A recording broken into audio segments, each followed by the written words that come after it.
طالبان حکومت کی وعدہ خلافیاں خطے میں عدم استحکام کا باعث بن رہی ہیں۔ بلاول بھٹو زرداری۔ اسلام آباد میں تقریب سے خطاب کرتے ہوئے بلاول بھٹو نے کہا کہ دہشت گردی عالمی مسئلہ ہے۔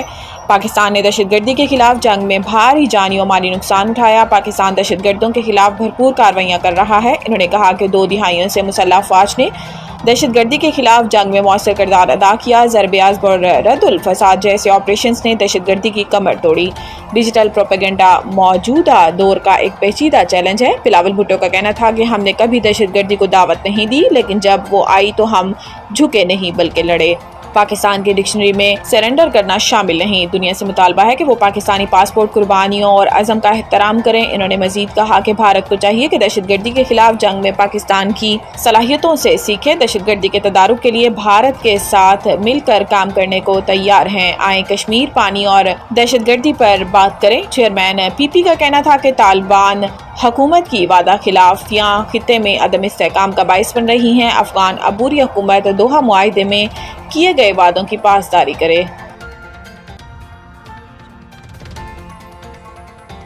ثانیہ سوات پشاور ہائی کورٹ کی سیاحوں کے ریسکیو میں ناکامی پر اداروں سے وضاحت طلب۔ چیف جسٹس نے ایڈوکیٹ جنرل سے استفسار کیا کہ اس واقعے کی ذمہ داری کس ادارے پر عائد ہوتی ہے اور کیا لوگوں کے جان و مال کے تحفظ کے لیے کوئی عملی اقدامات کیے گئے تھے۔ عدالت نے استفسار کیا کہ کیا زندگی اور املاک محفوظ بنانے کے لیے کوئی ہدایات جاری کی گئیں، اور اگر ہدایات دی گئیں تو کیا ان پر عمل درآمد ہوا۔ ایڈوکیٹ جنرل نے عدالت کو بتایا کہ واقعے کے بعد متعدد افسران کو معطل کیا گیا ہے اور انکوائری کمیٹی تشکیل دے دی گئی، تاہم ہدایت پر عمل درآمد کے حوالے سے کچھ نہیں کہا جا سکتا۔ چیف جسٹس نے کہا کہ کیا آپ کو معلوم ہے کہ قیمتی انسانی جانیں انڈس ہائی ویز پر ضائع ہو رہی ہیں۔ عدالت نے دوران سماعت کمشنر مالا کنڈ، ہزارہ، کوہاٹ، بنوں، آر پی اوز اور دیگر متعلقہ افسران کو طلب کر لیا اور کہا کہ کل تمام افسران تیاری کے ساتھ عدالت میں پیش ہوں۔ چیف جسٹس نے ریمارکس دیے کہ دریا کے کنارے تجاوزات اور غیر قانونی تعمیرات کے باعث ایسے واقعات جنم لے رہے ہیں اور متعلقہ ادارے اب بھی غیر سنجیدہ رویہ اپنائے ہوئے ہیں۔ ایڈوکیٹ جنرل کی درخواست پر مزید سماعت کل تک ملتوی کر دی گئی۔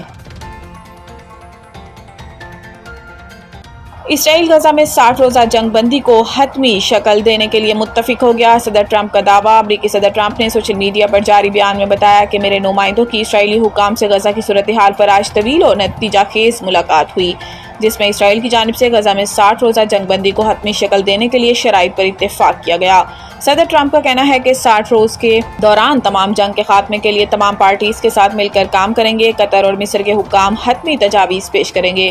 ٹرمپ نے کہا کہ امید ہے حماس اس معاہدے کو قبول کرے گی، اگر ایسا نہ ہوا تو صورتحال مزید خراب ہوتی چلی جائے گی۔ اس سے پہلے صدر ٹرمپ نے میڈیا سے گفتگو کے دوران امید کا اظہار کیا تھا کہ غزہ میں اگلے ہفتے تک جنگ بندی تک پہنچ سکتے ہیں۔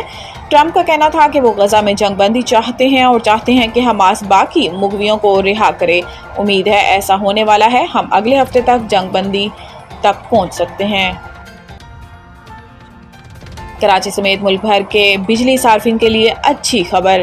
ملک بھر کے بجلی صارفین کے لیے بنیادی ٹیرف میں اوسط ₹1.14 فی یونٹ اور زیادہ سے زیادہ ₹1.16 فی یونٹ تک کمی ہوگی۔ National electric power regulatory authority NEPRA نے 1 جولائی 2025 سے بنیادی ٹیرف میں کمی کی حکومتی درخواست کی منظوری دی۔ واضح رہے کہ پاور ڈویژن نے ملک بھر میں یکساں ٹیرف کے لیے درخواست نیپرا میں دائر کی تھی، جس پر نیپرا نے گزشتہ روز سماعت کی۔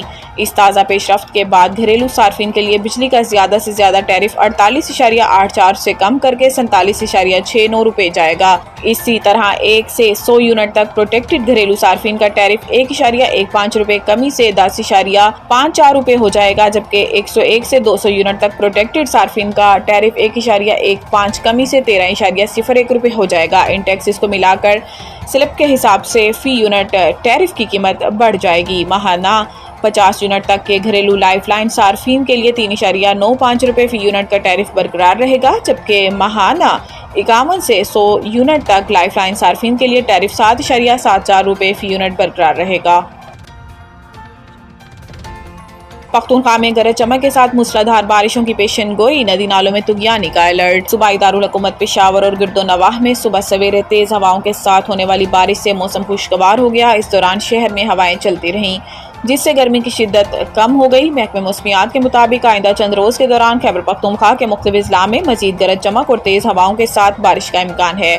دیر بالا دیر زیری اور سوات، بونیر، مالاکنڈ، باجوڑ، بٹگرام، شانگلہ اور کوہستان کے علاقوں میں تیز ہواؤں اور گرج چمک کے ساتھ بارش متوقع ہے، جبکہ درگر، مانسہرہ، ایبٹ آباد، ہری پورم اور مہمد میں بھی بعض مقامات پر موسلادھار بارش ہو سکتی ہے۔ ایشیا کپ 2025 پاکستان اور بھارت کا ٹاکرا کس دن ہوگا؟ تاریخ سامنے آ گئی ہے۔ پہلگام واقعے کے بعد دونوں ممالک میں بڑھتی کشیدگی کے باوجود ایشیا کپ 2025 کو منسوخ کرنے کی خبروں پر بریک لگ گیا اور بھارت اور پاکستان کے درمیان کرکٹ ٹاکرا اب باقاعدہ طے پا گیا۔ تازہ ترین اطلاعات کے مطابق ایشیا کپ 2025 کا ایونٹ متحدہ عرب امارات میں اپنے شیڈیول کے مطابق ہوگا۔ خبر رساں اداروں کے مطابق ٹورنامنٹ 4 یا 5 ستمبر سے شروع ہوگا، جبکہ 7 ستمبر کو دبئی میں روایتی حریف بھارت اور پاکستان کے درمیان سنسنی خیز مقابلہ ہوگا۔ واضح ہے کہ یہ ٹورنامنٹ T20 فارمیٹ میں کھیلا جائے گا، جس میں گروپ سٹیج کے بعد سپر 4 مرحلہ ہوگا۔ اگر دونوں ٹیمیں سپر 4 مرحلے میں پہنچتی ہیں تو اس کے درمیان 14 ستمبر کو ایک اور ٹاکرا ہوگا، جبکہ تیسرا ممکنہ مقابلہ فائنل میں 21 ستمبر کو متوقع ہے۔ اگرچہ ایشیا کپ کی میزبانی بھارت کے پاس ہے، لیکن سیاسی کشیدگی اور سیکیورٹی خدشات کے باعث باہمی فیصلے کے تحت ایونٹ کو UAE منتقل کیا گیا، تاہم بھارت میزبانی برقرار رکھے گا۔